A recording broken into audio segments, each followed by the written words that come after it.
ದೇವರ ಪರಿಶುದ್ಧವಾದ ನಾಮಕ್ಕೆ ಸ್ತೋತ್ರ ಉಂಟಾಗಲಿ. ತಿರುಗಿನೊಂದು ಆವೃತ್ತಿ ಆಸರೆ ಟಿವಿಯನ್ನು ನೋಡುತ್ತಿರುವಂಥ ನಿಮ್ಮೆಲ್ಲರಿಗೂ ಬೇಗನೆ ಬರಲಿಕ್ಕಿರುವ ಯೇಸು ಕ್ರಿಸ್ತನ ನಾಮದಲ್ಲಿ ವಂದನೆಗಳು. ಈ ಸತ್ಯವೇದ ಅಧ್ಯಯನದ ಕಾರ್ಯಕ್ರಮವನ್ನು ವೀಕ್ಷಿಸ್ತಾ ಇರುವಂಥ ನಿಮ್ಮೆಲ್ಲರನ್ನ ದೇವರು ಧಾರಾಳವಾಗಿ ಆಶೀರ್ವದಿಸಲಿ. ಈ ದಿನ ಕೂಡ ನಾವು ಧ್ಯಾನಿಸಲಿಕ್ಕಿರುವಂಥ ವಿಷಯ ಹೋರಾಟದ ಪ್ರಾರ್ಥನೆ. ಪ್ರಾರ್ಥನೆಯಲ್ಲಿ ಅನೇಕ ವಿಧವಾದಂಥ ಪ್ರಾರ್ಥನೆ ಇದೆ. ಈ ದಿನ ನಾವು ಧ್ಯಾನಿಸಲಿಕ್ಕಿರುವಂಥ ಪ್ರಾರ್ಥನೆ ಹೋರಾಟದ ಪ್ರಾರ್ಥನೆ.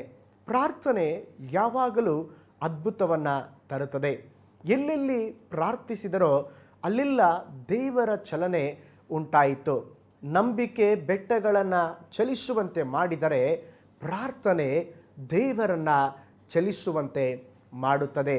ನಾವು ಕೆಲಸ ಮಾಡುವಾಗ ಕಾರ್ಯಗಳು ನಡೆಯುತ್ತದೆ. ನಾವು ಪ್ರಾರ್ಥಿಸುವಾಗ ದೇವರು ಕೆಲಸವನ್ನು ಮಾಡುತ್ತಾನೆ.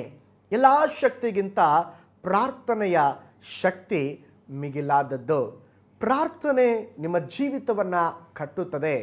ಪ್ರಾರ್ಥನೆ ಸೈತಾನನ ರಾಜ್ಯವನ್ನು ಕೆಡವಿ ಹಾಕುತ್ತದೆ. ಪ್ರಾರ್ಥನೆ ನಿಮ್ಮ ಜೀವಿತದಲ್ಲಿ ಅದ್ಭುತಗಳನ್ನು ಮಾಡುತ್ತದೆ. ಪ್ರಾರ್ಥನೆ ಮೇಲಕ್ಕೆ ಹೋಗುವಾಗ ಆಶೀರ್ವಾದ ಕೆಳಗಡೆ ಬರುವಂಥದ್ದಾಗಿದೆ. ದೇವರಿಗೆ ಒಪ್ಪುವ ಮನುಷ್ಯ ಪ್ರಾರ್ಥನೆಯ ಮನುಷ್ಯನಾಗಿದ್ದಾನೆ. ದೇವರು ಹುಡುಕುವಂಥ ಮನುಷ್ಯ ಪ್ರಾರ್ಥನೆಯ ಮನುಷ್ಯನಾಗಿದ್ದಾನೆ. ನೋಡಿ, ಸತ್ಯ ವೇದದಲ್ಲಿ ಅನೇಕ ಭಕ್ತರನ್ನು ನಾವು ನೋಡಲಿಕ್ಕೆ ಸಾಧ್ಯ. ಎಲ್ಲೆಲ್ಲಿ ದೇವ ಭಕ್ತರು ಪ್ರಾರ್ಥನೆ ಮಾಡಿದಾರೋ ಅಲ್ಲೆಲ್ಲ ದೇವರು ಒಂದು ಅದ್ಭುತವನ್ನು ಮಾಡಿದ್ದಾರೆ. ಎಲ್ಲಿ ಪ್ರಾರ್ಥನೆ ಮಾಡಿದರೋ ಅಲ್ಲಿ ಏನೋ ಒಂದು ಸಂಗತಿ ನಡೆದಿದೆ. ದಾವೀದನು ಪ್ರಾರ್ಥಿಸಿದಾಗ ಯೆಹೋವನ ಕೋಪವು ಶಾಂತವಾಯಿತು ಎಂಬುದಾಗಿ ನೋಡುತ್ತೇವೆ. ಎಲಿಯನು ಪ್ರಾರ್ಥಿಸಿದಾಗ 3 ವರ್ಷ 6 ತಿಂಗಳವರೆಗೆ ಮಳೆ ಬೀಳಲಿಲ್ಲ.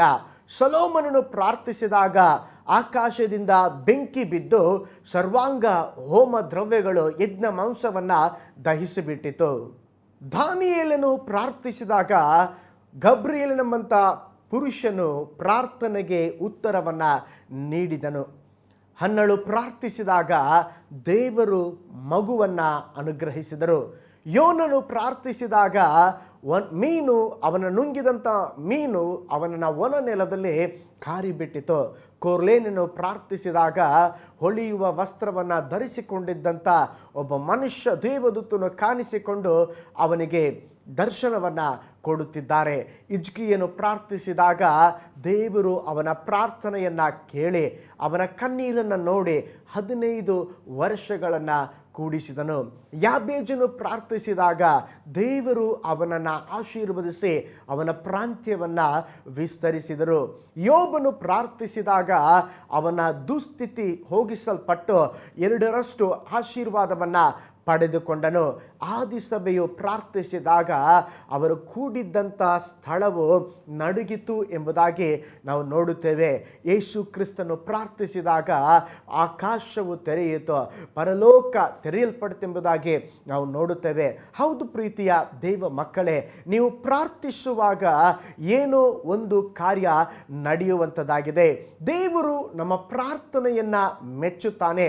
ಅದಕ್ಕೋಸ್ಕರವಾಗಿ ಸತ್ಯವೇದದಲ್ಲಿ ದೇವರು ಅನೇಕ ವಾಗ್ದಾನಗಳನ್ನು ಪ್ರಾರ್ಥನೆಯ ಕುರಿತು ದೇವರು ನಮಗೆ ಕೊಟ್ಟಿದ್ದಾರೆ.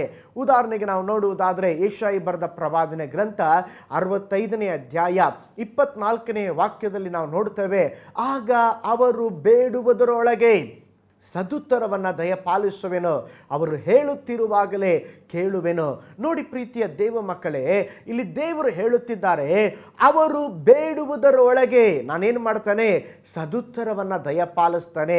ಅವರು ಹೇಳುತ್ತಿರುವಾಗಲೇ ನಾನು ಕೇಳುತ್ತೇನೆ ಎಂಬುದಾಗಿ ದೇವರು ಹೇಳುತ್ತಾರೆ. ಕೀರ್ತನೆ 118 5ನೇ ವಾಕ್ಯ ಹೇಳುತ್ತದೆ, ಇಕ್ಕಟ್ಟಿನಲ್ಲಿ ಯೆಹೋವನಿಗೆ ಮೊರೆ ಇಟ್ಟೆನು, ಆತನು ಸದುತ್ತರವನ್ನು ದಯಪಾಲಿಸಿ ನನ್ನನ್ನು ವಿಶಾಲ ಸ್ಥಳದಲ್ಲಿ ಇಟ್ಟರು. ಕೀರ್ತನೆ 121ನೇ ವಾಕ್ಯದಲ್ಲಿ ನಾವು ನೋಡ್ತೇವೆ, ಇಕ್ಕಟ್ಟಿನಲ್ಲಿ ಯೆಹೋವನಿಗೆ ಮೊರೆ ಇಟ್ಟೆನು, ಆತನು ಸದುತ್ತರವನ್ನು ದಯಪಾಲಿಸಿದನು. ಮತ್ತಾಯನು ಬರೆದ ಸುವಾರ್ತೆ 7ನೇ ಅಧ್ಯಾಯ 7ನೇ ವಾಕ್ಯ ಹೇಳ್ತದೆ, ಬೇಡಿಕೊಳ್ಳಿರಿ ನಿಮಗೆ ದೊರೆಯುವುದು. 1 ಪೇತ್ರ 3ನೇ ಅಧ್ಯಾಯ 12ನೇ ವಾಕ್ಯ ಹೇಳ್ತದೆ, ಕರ್ತನು ನೀತಿವಂತರನ್ನ ಕಟಾಕ್ಷಿಸುತ್ತಾನೆ, ಅವರ ವಿಜ್ಞಾಪನೆಗಳಿಗೆ ಕಿವಿಗೊಡುತ್ತಾನೆ. ಯಾಕೋಬ 5:16ನೇ ವಾಕ್ಯ ನಾವು ನೋಡುತ್ತೇವೆ, ನೀತಿವಂತನ ಅತ್ಯಾಸಕ್ತಿಯುಳ್ಳ ವಿಜ್ಞಾಪನೆಯು ಬಹು ಬಲವಾಗಿದೆ. ನೋಡಿ, ಈ ಎಲ್ಲ ವಚನಗಳು, ಈ ಎಲ್ಲ ವಾಕ್ಯಗಳು ಒಂದೇ ಒಂದು ಕಾರ್ಯವನ್ನು ತಿಳಿಸ್ತದೆ. ಏನಂತ ಹೇಳಿದ್ರೆ, ನಾವು ಪ್ರಾರ್ಥಿಸಬೇಕು. ಪ್ರಾರ್ಥನೆ ಮಾಡುವಾಗ ಏನೋ ಒಂದು ಕಾರ್ಯ ಸಂಭವಿಸ್ತದೆ. ನಾನು ಹೇಳಿದೆ, ಈ ದಿನ ನಾವು ಹೋರಾಟದ ಪ್ರಾರ್ಥನೆಯ ಕುರಿತಾಗಿ ನಾವು ಧ್ಯಾನಿಸಲಿಕ್ಕಿದ್ದೇವೆ. ನೋಡ್ರಿ, ಕೆಲವು ಸಂದರ್ಭಗಳಲ್ಲಿ ನಾವು ನಮ್ಮ ಪ್ರಾರ್ಥನೆ ಸಂಕ್ಷಿಪ್ತವಾಗಿರ್ತದೆ, ಉತ್ತರ ತಕ್ಷಣ ದೊರಕುತ್ತದೆ. ಉದಾಹರಣೆಗೆ ಅರಣ್ಯಕಾಂಡ 12ನೇ ಅಧ್ಯಾಯ 13ನೇ ವಾಕ್ಯದಲ್ಲಿ ನಾವು ನೋಡ್ತೇವೆ, ಅಲ್ಲಿ ಮೋಶೆ ತನ್ನ ಅಕ್ಕನಾದಂಥ ಮಿರ್ಯಾಳಿಗಾಗಿ ಪ್ರಾರ್ಥನೆ ಮಾಡ್ತಾ ಇದ್ದಾನೆ. ಮಿರ್ಯಾಮಳು ಮತ್ತು ಆರೋನನು ಮೋಶೆ ವಿರುದ್ಧವಾಗಿ ನಿಂತುಕೊಂಡಾಗ ಅಲ್ಲಿ ದೇವರು ಅವರಿಗೆ ಶಿಕ್ಷೆಯನ್ನು ಕೊಟ್ಟರು. ಅವಳ ಅಕ್ಕನಿಗೆ ಮಿರ್ಯಾಮಳಿಗೆ ಕೈಯಲ್ಲಿ ತೊನ್ನು ಹತ್ತಿಕೊಂಡಿತು. ನೋಡಿ, ಈಗ ಅವಳು ತಿರುಗಿ ಮೋಶೆ ಬಳಿ ಬಂದು ನನಗಾಗಿ ಪ್ರಾರ್ಥನೆ ಮಾಡಿ ಎಂಬುದಾಗಿ ಕೇಳಿದಾಗ, ಮೋಶೆ ತನ್ನ ಅಕ್ಕನಿಗೆ ಪ್ರಾರ್ಥನೆ ಮಾಡಿದಾಗ ದೇವರ ವಾಕ್ಯ ಹೇಳ್ತದೆ, ಮಿರ್ಯಾಮಳಿಗೆ ತಕ್ಷಣವೇ ಅವಳಿಗೆ ಸೌಖ್ಯ ಉಂಟಾಯಿತು. ಗಮನಿಸಿ, ಇಲ್ಲಿ ಆ ಪ್ರಾರ್ಥನೆಗೆ ದೇವರು ತಕ್ಷಣ ಉತ್ತರವನ್ನು ಕೊಡುತ್ತಿದ್ದಾರೆ. ಯಾಕೆ ದೇವರು ತಕ್ಷಣ ಉತ್ತರ ಕೊಟ್ಟರು ಗೊತ್ತಾ? ಮೋಶೆ ದೇವರಿಗೆ ಸಮೀಪವಾಗಿ ನಡೆಯುವುದು ಮಾತ್ರವಲ್ಲ, ಮುಖಾಮುಖಿಯಾಗಿ ದೇವರೊಂದಿಗೆ ಮಾತನಾಡುವಂಥ ಸಂಬಂಧವನ್ನು ಹೊಂದಿದ್ದನು. ನೋಡಿ, ಈಗ ಮಿರ್ಯಾಮಳು ಕೂಡ ತಾನು ಮಾಡಿದ ತಪ್ಪನ್ನು ಪಶ್ಚಾತ್ತಾಪ ಪಟ್ಟು ಹರಿಕೆ ಮಾಡಿದಳು. ಈಗ ಮಿರ್ಯಾಮಳ ಕಡೆಯಿಂದ ದೇವರೊಟ್ಟಿಗೆ ಆ ಕನೆಕ್ಷನ್ ಅದು ಸರಿಯಾಗಿತ್ತು. ಮೋಶೆ ದೇವರೊಟ್ಟಿಗೆ ಕನೆಕ್ಷನ್ ಸರಿಯಾಗಿತ್ತು. ಈಗ ಪ್ರಾರ್ಥನೆ ಮಾಡಿದಾಗ ತಕ್ಷಣವೇ ಅವರ ಪ್ರಾರ್ಥನೆಗೆ ದೇವರು ಉತ್ತರವನ್ನು ಕೊಟ್ಟರು. ಪ್ರೀತಿಯ ದೈವ ಮಕ್ಕಳೇ, ಕೆಲವು ಸಾರಿ ನಮ್ಮ ಜೀವಿತದಲ್ಲಿ ಕೂಡ ಹಾಗೆ ನಾವು ಪ್ರಾರ್ಥಿಸಿದ ಕೂಡಲೇ ದೇವರು ಉತ್ತರವನ್ನು ಕೊಡುತ್ತಾರೆ. ಇನ್ನೊಂದು ಭಕ್ತನ ಕುರಿತಾಗಿ ನಾವು ನೋಡೋಣ, ಎಲಿಯನ ಕುರಿತಾಗಿ. 1 ಅರಸುಗಳು 18ನೇ ಅಧ್ಯಾಯ 38ನೇ ವಾಕ್ಯ ಹೇಳ್ತದೆ, ಕೂಡಲೇ ಯೆಹೋವನ ಕಡೆಯಿಂದ ಬೆಂಕಿಯು ಬಿತ್ತು. ಕೂಡಲೇ ಯೆಹೋವನ ಕಡೆಯಿಂದ ಬೆಂಕಿಯು ಬಿತ್ತು. ಈ ವಾಕ್ಯ ನಿಮಗೆ ಅರ್ಥವಾಗಬೇಕಾದ್ರೆ ಅದರ ಹಿನ್ನೆಲೆಯನ್ನು ನೀವು ಅರ್ಥ ಮಾಡಿಕೊಳ್ಳಬೇಕು. 1 ಅರಸುಗಳು 18ನೇ ಅಧ್ಯಾಯದಲ್ಲಿ ಎಲಿಯನು ಒಂದು ದೊಡ್ಡ ಸವಾಲನ್ನು ಹಾಕುತ್ತಾನೆ. ಒಂದು ಯಜ್ಞವೇದಿಯ ಮೇಲೆ ಒಂದು ಯಜ್ಞಕ್ಕೆ ಬೇಕಾದ ಎಲ್ಲ ಕಾರ್ಯಗಳನ್ನು ಸಿದ್ಧಪಡಿಸ್ರಿ, ಪ್ರಾರ್ಥನೆ ಮಾಡೋಣ. ಯಾರು ನಿಜವಾದ ಆಕಾಶದಿಂದ ಬೆಂಕಿ ಕಳಿಸ್ತಾರೋ ಅವರೇ ನಿಜವಾದ ದೇವರು. ಒಂದು ಕಡೆ ಬಾಳನ ದೇವರನ್ನು ಪೂಜಿಸ್ತಾ ಇದ್ದಂಥ 450 ಜನ ಇದ್ದಾರೆ, ಒಂದು ಕಡೆ ಎಲಿಯನಿದ್ದಾನೆ. ಮೊದಲು 450 ಜನ ಬಾಳನ ದೇವತೆಗಳನ್ನು ಪೂಜಿಸ್ತಾ ಇದ್ದಂಥ ಜನ ಬೆಳಗ್ಗೆಯಿಂದ ಸಂಜೆಯವರೆಗೂ ಅವರು ಕೂಗಿಕೊಂಡ್ರು, ಅವರ ಮೈಯೆಲ್ಲ ಅರಿಚಿಕೊಂಡ್ರು, ಪರಿಚಿಕೊಂಡ್ರು, ಆದರೆ ಅವರಿಗೆ ಉತ್ತರ ಸಿಗಲಿಲ್ಲ. ಈಗ ಎಲಿಯನ ಸರಿದಿ ಬಂದಾಗ ಎಲಿಯನು ಅಲ್ಲಿ ಹೋಗಿ 1 ಗಂಟೆ ಪ್ರೇಯರ್ ಮಾಡಲಿಲ್ಲ. ಅಲ್ಲಿ ಹೋಗಿ ಅವನು ಪ್ರೇಯರ್ ಮಾಡಿದ, ಅಬ್ರಹಾಂ, ಈಸಾಕ್, ಯಾಕೋಬನ ದೇವರೇ, ನೀನು ನನ್ನ ದೇವರಾಗಿರ್ತೀಯ, ಇದೆಲ್ಲವನ್ನ ನಾನು ನಿನಗೋಸ್ಕರವಾಗಿ ಮಾಡುತ್ತೇನೆಂಬುದಾಗಿ ನೀನು ಬಲ್ಲೆ ಎಂಬುದಾಗಿ ಇನ್ನೂ ಪ್ರಾರ್ಥನೆ ಮಾಡಿ ಆಮೇನ್ ಎಂಬ ಹೇಳುವ ಮುಂಚಿತವಾಗಿ ಪರಲೋಕದಿಂದ ಬೆಂಕಿ ಬಿತ್ತು. ಬೈಬಲ್ ಹೇಳ್ತದೆ, ಕೂಡಲೇ ಅವನು ಪ್ರಾರ್ಥನೆ ಮಾಡಿದ ತಕ್ಷಣವೇ ದೇವರು ಅವನಿಗೆ ಉತ್ತರ ಕೊಟ್ಟರು. ಗಮನಿಸಿ, ಈಗ ಅದೇ ಎಲಿಯನು ಅದೇ ಸಮಯದಲ್ಲಿ ಅದೇ ದಿನದಲ್ಲಿ ಆಹಾಬ್ ರಾಜನಿಗೆ ಹೇಳ್ತಾ ಇದ್ದಾನೆ, 3.5 ವರ್ಷಗಳ ಕಾಲ ಮಳೆ ಬಂದಿರಲಿಲ್ಲ. ಇದೇ ಎಲಿಯನು ಪ್ರಾರ್ಥನೆ ಮಾಡಿದ್ದ, ಮಳೆ ಬರಬಾರ್ದು ಅಂತೇಳಿ. ಏಕೆಂದರೆ ಎಲ್ಲರೂ ದುಷ್ಟರಾಗಿದ್ದರು, ಅವರಿಗೊಂದು ಪಾಠ ಕಲಿಸಬೇಕೆಂಬುದಾಗಿ ಅವನು ದೇವ ಸನ್ಮುಖದಲ್ಲಿ ಪ್ರಾರ್ಥಿಸ್ತಾ ಇದ್ದ. ಮಳೆ ಬರಲೇಬಾರ್ದೆಂಬುದಾಗಿ ದೇವರು ಅವನ ಪ್ರಾರ್ಥನೆಯನ್ನು ಕೇಳಿ 3.5 ವರ್ಷಗಳ ಕಾಲ ಮಳೆ ಇರಲಿಲ್ಲ. ಈಗ ಆಹಾಬನಿಗೆ ಅದೇ ಎಲಿಯನು ಹೇಳ್ತಾನೆ, ಮಳೆ ಬರಲಿಕ್ಕಿದೆ, ನೀನು ಮನೆಗೆ ಹೋಗು ಎಂಬುದಾಗಿ ಹೇಳಿ ಕಳಿಸಿದ ಮೇಲೆ ಕಾರ್ಮೆಲ್ ಬೆಟ್ಟಕ್ಕೆ ಎಲಿಯನು ಹೋಗುತ್ತಿದ್ದಾನೆ. ಈಗ ಮಳೆ ಬರುವುದಕ್ಕಾಗಿ ಎಲಿಯನು ಪ್ರಾರ್ಥಿಸಿದ. ಬೈಬಲ್ ಹೇಳ್ತದೆ, ಅದೇ ನೀವು 1 ಅರಸುಗಳ ಪುಸ್ತಕ 18ನೇ ಅಧ್ಯಾಯ 44ನೇ ವಾಕ್ಯದಲ್ಲಿ ನಾವು ನೋಡ್ತೇವೆ. ಅದೇ ಎಲಿಯನು ಸತತವಾಗಿ ಪ್ರಾರ್ಥಿಸ್ತಾ ಇದ್ದಾನೆ. ಮೊದಲು ಬೆಂಕಿ ಬರಬೇಕಂತೇಳಿ ಪ್ರಾರ್ಥನೆ ಮಾಡಿ ಅರ್ಧ ನಿಮಿಷದಲ್ಲಿ ಅಲ್ಲಿ ಬೆಂಕಿ ಬಂತು. ಈಗ ಮಳೆ ಬರಬೇಕೆಂಬುದಾಗಿ ಪ್ರಾರ್ಥನೆ ಮಾಡ್ತಾ ಇದ್ದಾನೆ. ಪ್ರಾರ್ಥನೆ ಮಾಡಿದ, 1 ಸೆಕೆಂಡ್ ಪ್ರೇಯರ್ ಮಾಡಲಿಲ್ಲ. ನಾನು ನೆನೆಸ್ತಾನೆ, ಸ್ವಲ್ಪ ಹೊತ್ತು ಪ್ರಾರ್ಥನೆ ಮಾಡಿದ ಮೇಲೆ ಅವನಿಗೆ ಸೇವಕನಿದ್ದ. ಆ ಸೇವಕನನ್ನು ಕರೆಸಿ ಹೇಳಿದ, ನೀನು ಹೋಗಿ ನೋಡ್ಕೊಂಡು ಬಾ, ಏನಾದರೂ ಮೋಡ ಬದಲಾವಣೆ ಉಂಟಾಗಿದೆಯಾ. ಸೇವಕ ಹೋಗಿ ನೋಡಿಕೊಂಡು ಬಂದು ಹೇಳಿದ, ಮೋಡ ಏನೂ ಬದಲಾಗಲಿಲ್ಲ. ತಿರುಗಿ ಎಲಿಯನು ಪ್ರಾರ್ಥನೆ ಮಾಡಿದ 2ನೇ ಸಾರಿ, 3ನೇ ಸಾರಿ ಪ್ರಾರ್ಥನೆ ಮಾಡಿದ, 4ನೇ ಸಾರಿ ಪ್ರಾರ್ಥನೆ ಮಾಡಿದ, 5ನೇ ಸಾರಿ ಪ್ರಾರ್ಥನೆ ಮಾಡಿದ. ಬೈಬಲ್ ಹೇಳ್ತದೆ 7 ಸಾರಿ, ಅದು 1 ನಿಮಿಷದ ಪ್ರಾರ್ಥನೆಯಲ್ಲ, ದೀರ್ಘವಾದ ಸಮಯವನ್ನು ತೆಗೆದುಕೊಂಡು ಪ್ರಾರ್ಥನೆ ಮಾಡಿದ. 7ನೇ ಸಾರಿ ಪ್ರಾರ್ಥನೆ ಮಾಡಿದಾಗ ಆ ಸೇವಕನ ಹೇಳಿದ, ಯಜಮಾನನೇ, ನನ್ನ ಅಂಗೈಯಷ್ಟು ಮೋಡ ಕಾಣಿಸ್ತಾ ಇದೆ. ಆವಾಗ ಎಲಿಯನು ಪ್ರಾರ್ಥನೆ ನಿಲ್ಲಿಸಿದ. ನೋಡಿ, ಎಲಿಯನು ಅರ್ಧ ಗಂಟೆ ಮುಂಚೆ ಅವನು ತಕ್ಷಣ ದೇವರು ಉತ್ತರ ಕೊಟ್ಟರು ಅವನ ಪ್ರಾರ್ಥನೆಗೆ. ಈಗ ಅರ್ಧ ಗಂಟೆ ಅದೇ ಸಮಯದಲ್ಲಿ ಬೇರೊಂದು ಕಾರ್ಯಕ್ಕಾಗಿ ಪ್ರಾರ್ಥನೆ ಮಾಡುವಾಗ ಅವನು ಹೋರಾಡಿ ಪ್ರಾರ್ಥನೆ ಮಾಡ್ತಾ ಇದ್ದಾನೆ. ಪ್ರೀತಿಯುಳ್ಳ ದೈವ ಮಕ್ಕಳೇ, ನಮ್ಮ ಜೀವಿತದಲ್ಲಿ ಕೆಲವು ಸಾರಿ ನಾವು ಪ್ರಾರ್ಥನೆ ಮಾಡುವಾಗ ದೇವರು ತಕ್ಷಣ ಉತ್ತರ ಕೊಡ್ತಾರೆ, ಕೆಲವು ಸಾರಿ ತಕ್ಷಣ ಉತ್ತರ ಕೊಡೋದಿಲ್ಲ. ನಾವೇನು ಮಾಡಬೇಕು? ಪ್ರಾರ್ಥನೆಯನ್ನು ಬಿಟ್ಟು ಬಿಡಬೇಡ್ರಿ, ಸತತವಾಗಿ ಪ್ರಾರ್ಥನೆ ಮಾಡಿರಿ, ಹೋರಾಟದ ಪ್ರಾರ್ಥನೆ ಮಾಡಿರಿ.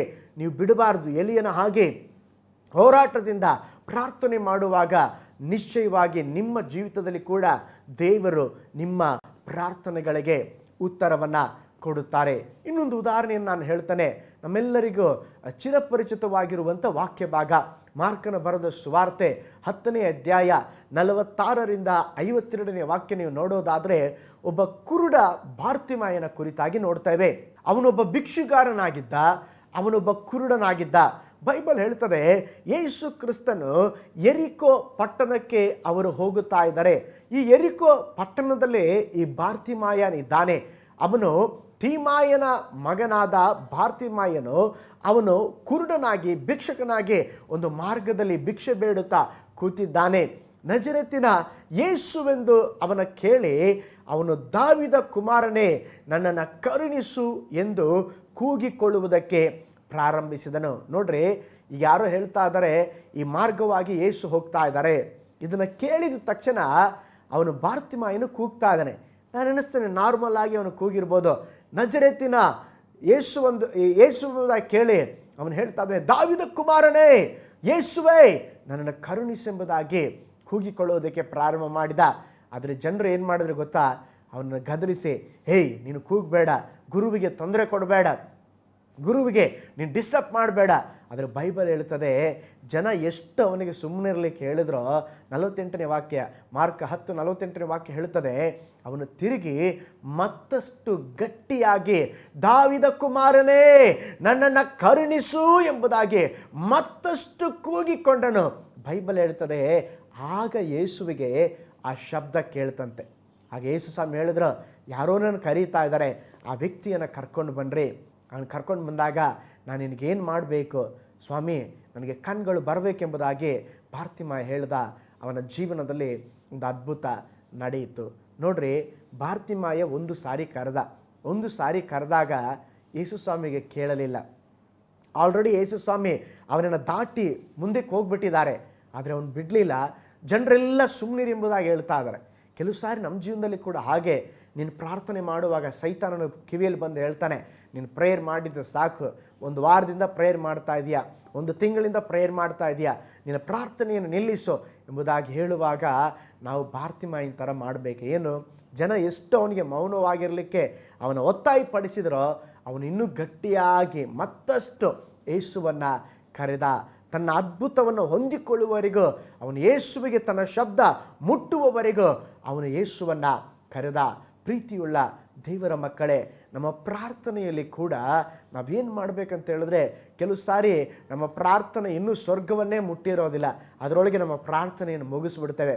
ಹಾಗಲ್ಲ, ನೀವು ಪ್ರಾರ್ಥನೆ ಮಾಡುವಾಗ ಒಂದು ವೇಳೆ ನಿನ್ನ ಗಂಡನ ರಕ್ಷಣೆಗಾಗಿ, ನಿನ್ನ ಕುಟುಂಬಕ್ಕಾಗಿ, ನಿನ್ನ ಕೆಲಸಕ್ಕಾಗಿ, ಯಾವ ಕಾರ್ಯವಾಗಿರಲಿ ಅದನ್ನು ಹೊಂದಿಕೊಳ್ಳುವವರೆಗೂ ನೀನು ಪ್ರಾರ್ಥನೆ ಮಾಡಬೇಕು.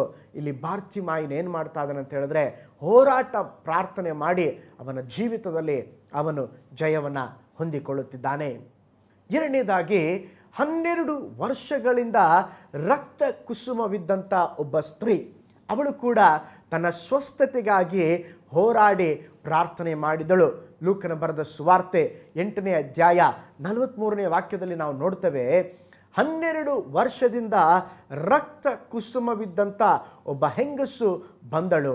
ಅವಳು ಒಬ್ಬರಿಂದಲೂ ಗುಣ ಹೊಂದಲಾರದೆ ಇದ್ದಳು. ಆಕೆ ಹಿಂದಿನಿಂದ ಬಂದು ಯೇಸುವಿನ ಉಡುಪಿನ ಗೊಂಡೆಯನ್ನು ಮುಟ್ಟಿದಳು. ಮುಟ್ಟುತ್ತಲೇ ಆಕೆಗೆ ರಕ್ತ ಹರಿಯುವುದು ನಿಂತಿತು. ಇಲ್ಲಿ ಗಮನಿಸಿ, ಇಲ್ಲಿ ಕೂಡ ಒಂದು ಸಂಭವ ಹೇಳಲ್ಪಟ್ಟಿದೆ. 12 ವರ್ಷಗಳಿಂದ ಒಂದು ರೋಗದಿಂದ ಬಳಲುತ್ತಾ ಇದ್ದಂಥ ಸ್ತ್ರೀ, ಅವಳು ಆಸ್ಪತ್ರೆಯಿಂದ ಆಸ್ಪತ್ರೆಗೆ ಹೋಗುತ್ತಾ ಇದ್ದಾಳೆ, ಡಾಕ್ಟರಿಂದ ಡಾಕ್ಟರ್ಗೆ ಹೋಗ್ತಾ ಇದ್ದಾಳೆ. ಆದರೆ ಅವಳಿಗೆ ಯಾವುದೇ ವಿಧವಾದಂಥ ಸ್ವಸ್ಥತೆ ಇಲ್ಲ.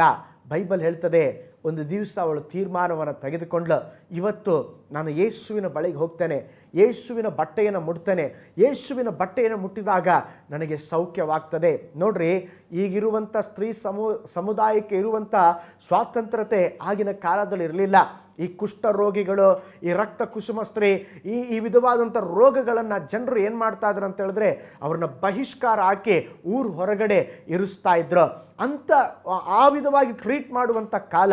ಪುರುಷ ಸಮಾಜದಲ್ಲಿ ಸ್ತ್ರೀಯರಿಗೆ ಬಹಳ ಅವರಿಗೆ ಸರಿಸಮಾನವಾದಂಥ ಕಾರ್ಯ ಇರಲಿಲ್ಲ. ಅದರ ಮಧ್ಯದಲ್ಲಿ ಈ 12 ವರ್ಷದ ರಕ್ತ ಕುಸುಮ ಸ್ತ್ರೀ ಏನು ಮಾಡ್ತಾ ಇದ್ದಾಳೆ ಗೊತ್ತಾ? ಯಾರನ್ನು ಕೇರ್ ಮಾಡಲಿಲ್ಲ. ಗುಂಪಿನ ಮಧ್ಯದಲ್ಲಿ ಜಾಸ್ತಿ ಜನ ಪುರುಷ ಸಮುದಾಯ ಇದೆ, ಅದರ ಮಧ್ಯದಲ್ಲಿ ಕೂಡ ಇವಳು ಏನೇ ಆಗಲಿ ಎಂಬುದಾಗಿ ಅವಳು ಎಡಬಿಡದೆ ಹೋಗಿ ಅವಳು ಯೇಸುವಿನ ಬಟ್ಟೆಯನ್ನು ಮುಟ್ಟಿದಳು. ದೇವರ ವಾಕ್ಯ ಹೇಳುತ್ತದೆ, ಆ ಕ್ಷಣವೇ ಅವಳು ಸೌಖ್ಯವನ್ನು ಹೊಂದಿಕೊಂಡಳು. ಪ್ರೀತಿಯ ದೈವ ಮಕ್ಕಳೇ, ನಮ್ಮ ಜೀವಿತದಲ್ಲಿ ಕೂಡ ಏನೋ ಒಂದು ಅದ್ಭುತ ಹೊಂದ್ಕೊಳ್ಳೋದಕ್ಕೆ ನಾವು ಪ್ರಾರ್ಥನೆಯಲ್ಲಿ ಹೋರಾಡಬೇಕು. ಅದಕ್ಕೆ ತಡೆ ಬರ್ತದೆ, ಅದಕ್ಕೆ ಅನೇಕ ತಡೆಗಳು ಬರ್ತದೆ, ಸವಾಲುಗಳು ಬರ್ತದೆ. ಆದರೆ ನಾವು ಬಿಟ್ಟು ಬಿಡದೆ ನಾವು ಹೋರಾಡುತ್ತಾ ಪ್ರಾರ್ಥನೆ ಮಾಡುವಾಗ ನಿಶ್ಚಯವಾಗಿ ನಮಗೆ ದೇವರು ಜಯ ಕೊಡುತ್ತಾರೆ. ಮೂರನೇದಾಗಿ, ಕಾನ್ಯಾನ್ಯ ಸ್ತ್ರೀ ತನ್ನ ಮಗಳನ್ನು ದೆವ್ವದ ಬಾಧ್ಯತೆಯಿಂದ ಬಿಡಿಸಬೇಕೆಂಬುದಾಗಿ ಯೇಸುವಿನ ಬಳಿಗೆ ಬರುತ್ತಿದ್ದಾಳೆ. ಆ ಸಂಭವವನ್ನು ಮತ್ತಾಯನ ಬರೆದ ಸುವಾರ್ತೆ 15ನೇ ಅಧ್ಯಾಯ 21ರಿಂದ 28ನೇ ವಾಕ್ಯದವರೆಗೆ ಹೇಳಲ್ಪಟ್ಟಿದೆ. ನೋಡಿ, ಅಲ್ಲಿ ಆ ಕಾನ್ಯಾನ್ಯ ಸ್ತ್ರೀ ಯೇಸುವನ್ನು ನೋಡಿ, ದಾವಿದ ಕುಮಾರನೇ, ನನ್ನನ್ನು ಕರುಣಿಸು, ನನ್ನ ಮಗಳಿಗೆ ಬಹಳ ದೆವ್ವದ ಕಾಟ ಇದೆ, ಕೂಗಿಕೊಂಡ್ಲಂತೆ, ಪ್ರಾರ್ಥನೆ ಮಾಡಿದ್ಲು. 23ನೇ ವಾಕ್ಯ ಹೇಳ್ತದೆ, ಮತ್ತಾಯ 15:23, ಆದರೆ ಆಕೆಗೆ ಯೇಸು ಏನು ಉತ್ತರ ಕೊಡಲಿಲ್ಲ. ತಿರುಗಿ ಮತ್ತೆ ಕೂಗ್ತಾ ಇದ್ದಾಳೆ. ಆಗ ಶಿಷ್ಯರೇ ಹೇಳ್ತಾ ಇದ್ದಾರೆ, ಸ್ವಾಮಿ, ಇವಳು ನಮಗೆ ಬಾಧೆ ಕೊಡ್ತಾ ಇದ್ದಾಳೆ, ಇವಳ ಪ್ರೇಯರ್ ರಿಕ್ವೆಸ್ಟ್ಗೆ ನೀವು ಉತ್ತರ ಕೊಟ್ಟೆ ಕಳಿಸ್ಬಿಡ್ರಿ. ಆಗಲೂ ಕೂಡ ದೇವರು ಇಂಡೈರೆಕ್ಟಾಗಿ ಮಾತಾಡ್ತಾ ಇದ್ದಾರೆ. ಕುರಿಗಳಿಂದ ತಪ್ಪಿಸಿಕೊಂಡಿರುವಂಥ ಇಸ್ರಾಯೇಲರ ಬಳಿಗೆ ಕಳಿಸಲ್ಪಟ್ಟಿದ್ದೇನೆ, ಈ ಅನ್ಯ ಜನರ ಬಳಿಯಲ್ಲಿ ನಾನು ಕಳಿಸಲ್ಪಡಲಿಲ್ಲ. ತಿರುಗಿ ಮತ್ತೆ ಮಕ್ಕಳು ತಿನ್ನುವ ರೊಟ್ಟಿಯನ್ನು ತಗೊಂಡು ನಾಯಿಗೆ ಹಾಕೋದು ಸರಿಯಲ್ಲ. ನೋಡ್ರಿ, ಎಷ್ಟೋ ತಡೆಗಳು. ಫಸ್ಟು ಅವಳು ಕೂಗಿಕೊಂಡ್ಲು, ಯೇಸುಸ್ವಾಮಿ ಉತ್ತರ ಕೊಡಲಿಲ್ಲ. ಅವಳು ಯೇಸುಸ್ವಾಮಿ ಹತ್ರ ಮಾತಾಡ್ತಾ ಇದ್ದಾಳೆ, ಯೇಸುಸ್ವಾಮಿ ಅವಳೊಟ್ಟಿಗೆ ಮಾತಾಡ್ತಾ ಇಲ್ಲ. ನನ್ನ ಮಗಳಿಗೆ ಸೌಖ್ಯ ಬೇಕೆಂಬುದಾಗಿ ಅವಳು ಕೇಳ್ತಾ ಇದ್ದಾಳೆ, ಯೇಸುಸ್ವಾಮಿ ಹೇಳ್ತಾ ಇದ್ದಾರೆ, ನಾನು ಇಸ್ರಾಯೇಲ್ ಜನರಿಗೆ ಬಂದಿದ್ದೇನೆ. ಆದರೆ ಅವಳು ಸತತವಾಗಿ ಕೇಳುತ್ತಾ ಕೊನೆಯದಾಗಿ ನಾವು ನೋಡ್ತೇವೆ, ಅವಳ ನಂಬಿಕೆಯನ್ನು ದೇವರು ಮೆಚ್ಚಿದರು. 28ನೇ ವಾಕ್ಯ, ಮತ್ತಾಯ 15:28ನೇ ವಾಕ್ಯ ಹೇಳ್ತದೆ, ಅಮ್ಮ, ನಿನ್ನ ನಂಬಿಕೆ ಬಹಳ, ನಿನ್ನ ಮನಸ್ಸಿನಂತೆ ನಿನಗೆ ಸ್ವಸ್ಥವಾಗಲಿ ಎಂಬುದಾಗಿ ಹೇಳಿದರು ದೇವರು. ಅದೇ ಸಮಯದಲ್ಲಿ ಅದೇ ಗಳಿಗೆಯಲ್ಲಿ ಅವಳಿಗೆ ಸ್ವಸ್ಥತೆ ಉಂಟಾಯಿತು. ಪ್ರೀತಿಯ ದೇವ ಮಕ್ಕಳೇ, ಒಂದು ಸಾರಿ ಕೂಗಿದಾಗ ಅಯ್ಯೋ ಯೇಸು ಸ್ವಾಮಿನೊಟ್ಟಿಗೆ ಮಾತಾಡ್ತಿಲ್ಲ ಅಂತ ಅವಳು ಮನೆಗೆ ಹೋಗ್ಬೋದಾಗಿತ್ತು. ಆದರೆ ಅವಳು ಸತತವಾಗಿ ಕೂಗಿದಳು, ಸತತವಾಗಿ ಕೇಳಿಕೊಂಡ್ಳು. ಆಗ ದೇವರ ವಾಕ್ಯ ಹೇಳ್ತದೆ, ಅವಳ ಮಗಳಿಗೆ ಆ ದೆವ್ವದ ಕಾಟದಿಂದ ಬಿಡುಗಡೆ ಉಂಟಾಯಿತು. ಪ್ರೀತಿಯುಳ್ಳ ದೇವರ ಮಕ್ಕಳೇ, ಪ್ರಾರ್ಥನೆ ಅಂತ ಹೇಳಿದ್ರೆ ಏನೋ ಒಂದು ನಿಮಿಷ ಪ್ರಾರ್ಥನೆ ಮಾಡಿ ಬಿಡುವಂಥದ್ದಲ್ಲ. ನಾವು ಹೋರಾಡಿ ಪ್ರಾರ್ಥನೆ ಮಾಡಬೇಕು. ಬಾರ್ತಿಮಾಯಿನು ಹೋರಾಡಿ ಪ್ರಾರ್ಥನೆ ಮಾಡಿದ. 12 ವರ್ಷದ ರಕ್ತ ಕುಸುಮ ಸ್ತ್ರೀ ಅದ್ಭುತವಾಗಿ ಹೋರಾಡಿದಳು. ಕಾನ್ಯಾನ ಸ್ತ್ರೀ ತನ್ನ ಮಗಳ ದೆವ್ವಕಾಟದಿಂದ ಬಿಡುಗಡೆಗಾಗಿ ಹೋರಾಟದಿಂದ ಪ್ರಾರ್ಥನೆ ಮಾಡಿದಳು. ಅದು ಮಾತ್ರವಲ್ಲ, ಯಾಕೋಬನು ಕೂಡ ತನ್ನ ಕುಟುಂಬದ ರಕ್ಷಣೆಗಾಗಿ ರಾತ್ರಿ ಎಲ್ಲ ದೇವರೊಟ್ಟಿಗೆ ಹೋರಾಟ ಮಾಡಿದನು. ದೇವದೂತನ ಹೇಳ್ತಾ ಇದ್ದಾನೆ, ನನ್ನ ಬಿಟ್ಬಿಡಪ್ಪ, ಬೆಳಗಾಯಿತು. ಅವನು ಹೇಳ್ತಾನೆ, ಇಲ್ಲ, ನನ್ನನ್ನು ಆಶೀರ್ವದಿಸದ ಹೊರತು ನಾನು ನಿಮ್ಮನ್ನು ಬಿಡೋದಿಲ್ಲ ಎಂಬುದಾಗಿ ಹೋರಾಟದಿಂದ ಪ್ರಾರ್ಥನೆ ಮಾಡಿ ಆಶೀರ್ವಾದವನ್ನು ಯಾಕೋಬನು ಪಡೆದುಕೊಂಡ. ನೋಡ್ರಿ, ಅಬ್ರಾಮನು ಕೂಡ ಲೋಟನಿಗಾಗಿ ಹೋರಾಟದಿಂದ ಪ್ರಾರ್ಥನೆ ಮಾಡಿದ. ಸೊದೋಮ್ ಗೊಮೋರ ಪಟ್ಟಣವನ್ನು ದೇವರು ನಾಶ ಮಾಡಲಿಕ್ಕೆ ಆ ದೇವದೂತರನ್ನ ಕಳಿಸಿದಾಗ ಅಲ್ಲಿ ಈ ವಿಷಯ ಅಬ್ರಾಮನಿಗೆ ಗೊತ್ತಾಯಿತು. ಆದರೆ ಸೊದೋಮ್ ಗೊಮೋರ ಪಟ್ಟಣದಲ್ಲಿ ಲೋಟನು ತನ್ನ ಚಿಕ್ಕಪ್ಪನ ಮಗನಾದಂಥ ಲೋಟನ ಸ್ಪರ್ಧಿಸಿದನು. ಅವನು ಹೇಗಾದರೂ ಕಾಪಾಡಬೇಕೆಂಬುದಾಗಿ ಹೇಳಿ ಅಬ್ರಾಮನು ಆ ದೇವದೂತರ ಸಂಗಡ ಒಂದು ಹೋರಾಟದ ಪ್ರಾರ್ಥನೆಯನ್ನು ಮಧ್ಯಸ್ಥಿಕೆ ವಹಿಸಿ ಪ್ರಾರ್ಥನೆ ಮಾಡ್ತಾ ಇದ್ದಾನೆ.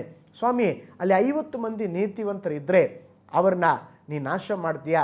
ದೇವರು ಹೇಳಿದ್ರೆ ಇಲ್ಲ. ಮತ್ತೆ ತಿರುಗಿ, ಸ್ವಾಮಿ ಕ್ಷಮಿಸ್ರಿ, ಇನ್ನೊಂದು ಮಾತು ಕೇಳ್ತೇನೆ. ಸ್ವಾಮಿ, ಅಲ್ಲಿ 45 ಮಂದಿ ಸಿಕ್ಕರೆ ನೀ ನಾಶ ಮಾಡ್ತೀಯಾ? ದೇವರು ಹೇಳಿದ್ರೆ ನಾಶ ಮಾಡೋದಿಲ್ಲ. ತಿರುಗಿ, ಸ್ವಾಮಿ ಕ್ಷಮಿಸಿ, ಇನ್ನೊಂದು ಮಾತು ಕೇಳ್ತೇನೆ. ಸ್ವಾಮಿ, 40 ಮಂದಿ ಇದ್ದರೆ ನೀವು ಕಾಪಾಡ್ತೀರಾ ಆ ಪಟ್ಟಣವನ್ನು? ಆಗ ದೇವರು ಕಾಪಾಡ್ತೀನಿ ಅಂತ ಹೇಳಿದ್ರು. ತಿರುಗಿ, ಸ್ವಾಮಿ ನೀವು ಕೋಪಗೊಳ್ಬಾರ್ದು.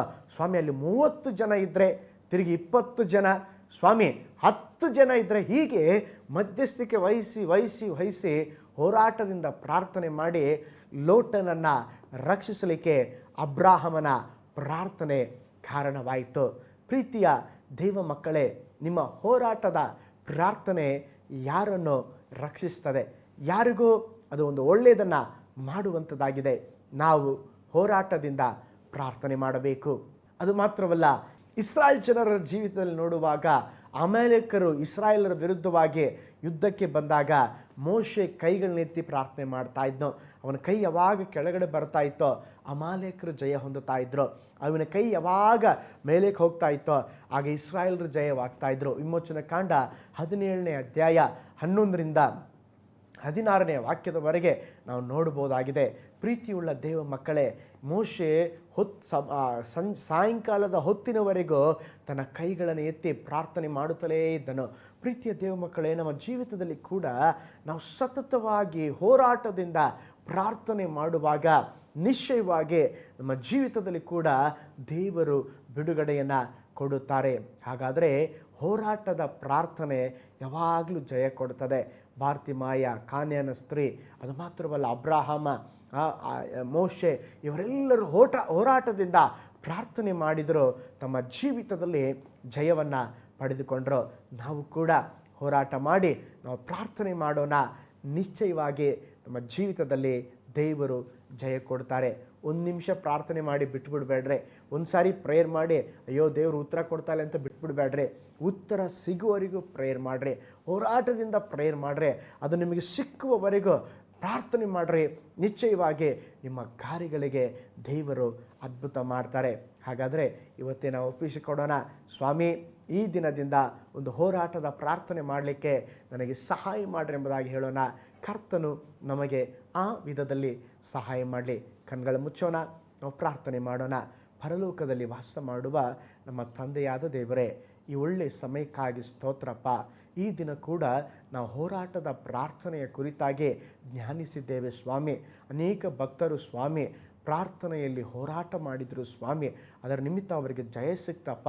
ಅದೇ ವಿಧದಲ್ಲಿ ನಮ್ಮ ಜೀವಿತದಲ್ಲಿ ಕೂಡ ಹೋರಾಟ ಮಾಡಿ ಪ್ರಾರ್ಥಿಸಿ ಜಯ ಹೊಂದುವಂತೆ ಸಹಾಯ ಮಾಡಿರಿ. ಸತತವಾಗಿ ನಾವು ನಿಮ್ಮ ಸಮ್ಮುಖದಲ್ಲಿ ಕೆಲವು ವಿಷಯಗಳಿಗೆ ಸ್ವಾಮಿ ಪ್ರಾರ್ಥನೆ ಮಾಡಿ ಬಿಡುಗಡೆ ಹೊಂದಿಕೊಳ್ಳುವವರೆಗೂ ಪ್ರಾರ್ಥಿಸಲಿಕ್ಕೆ ದೇವ ಜನರಿಗೆ ಕೃಪೆಯನ್ನು ಅನುಗ್ರಹಿಸಬೇಕೆಂಬುದಾಗಿ ನಾವು ಪ್ರಾರ್ಥಿಸ್ತೇವೆ.